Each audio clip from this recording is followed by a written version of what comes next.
Nabi Muhammad SAW beliau bersabda, barang siapa yang bangun dalam keadaan semangatnya hanya untuk meraih dunia, Allah kacaukan urusannya.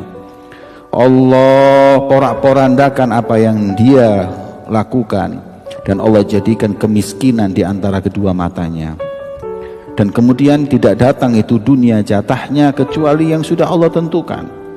Dan barang siapa yang semangatnya mencari akhirat, dan dia kumpulkan semua tenaganya demi akhirat, maka Allah akan jadikan kekayaan di hatinya, dan dunia akan datang mau tidak mau.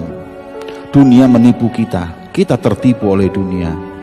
Coba kita lihat, seakan-akan hidup itu hanya untuk di dunia.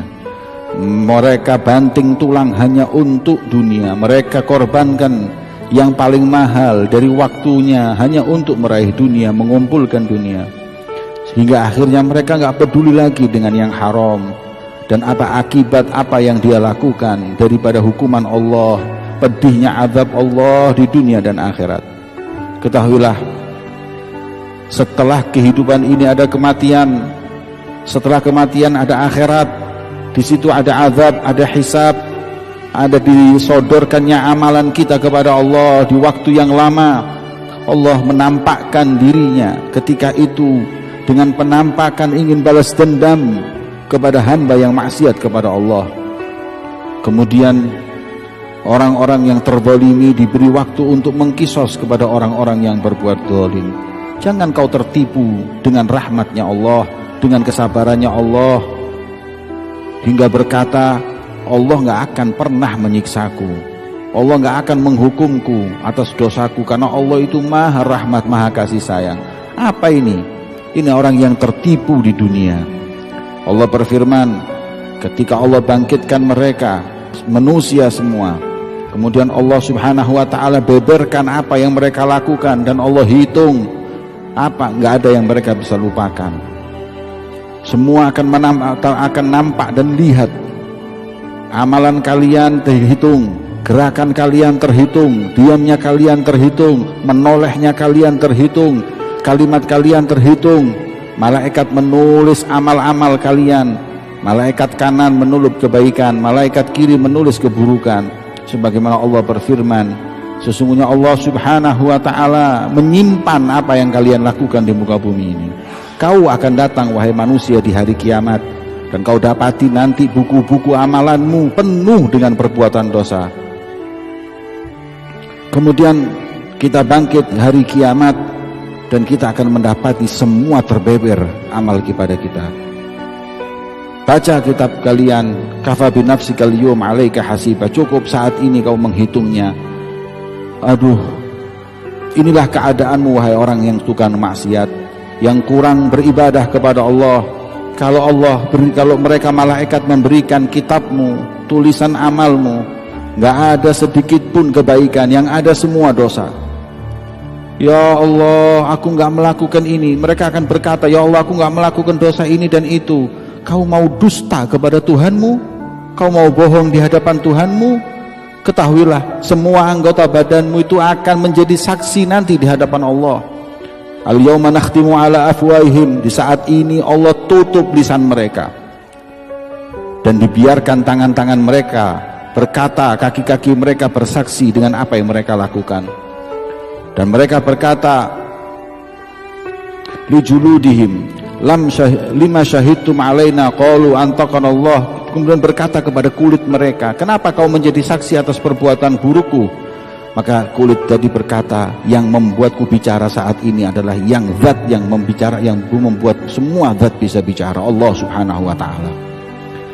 Anggota badan kita inilah yang berbuat kemaksiatan akan menjadi saksi kelak di antara kita. Nasihat demi nasihat terulang-ulang, tapi telinga kita ini seakan-akan nggak mendengar. Padahal nasihat yang paling baik adalah Al-Quran dan hadis Nabi SAW, yang disitu penuh dengan perintah dan larangan. Orang yang berakal cukup untuknya Al-Quran sebagai mau'idhah, cukup untuknya hadis Nabi SAW sebagai mau'idhah. Semoga Allah pandang kita dan kembalikan kita di jalan yang benar. Kita nggak pengen ketinggalan di kelompok yang indah, kelompok yang baik. yaitu kelompok baginda Muhammad SAW. Kita nggak pengen nantinya di akhirat natakhallaf, kita tertinggal dari Nabi SAW, perkataannya, amalnya, perbuatannya dan lain-lainnya. Tapi insya Allah Allah Subhanahu wa ta'ala menjauhkan kita dari buruknya putus hubungan dengan Nabi Muhammad SAW. Kita ikuti atharnya Rasulullah, kita ikuti perjalanan Nabi Muhammad, kita ikuti sunnahnya.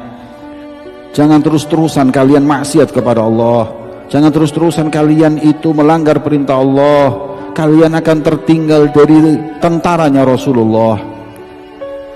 Barang siapa yang tertinggal dari tentara Rasulullah SAW akan masuk ke tentara siapa? Barang siapa yang tertinggal dari kelompok Nabi akan masuk kelompok siapa? Kelompok yang buruk, kelompok syaitan, na'udzubillah.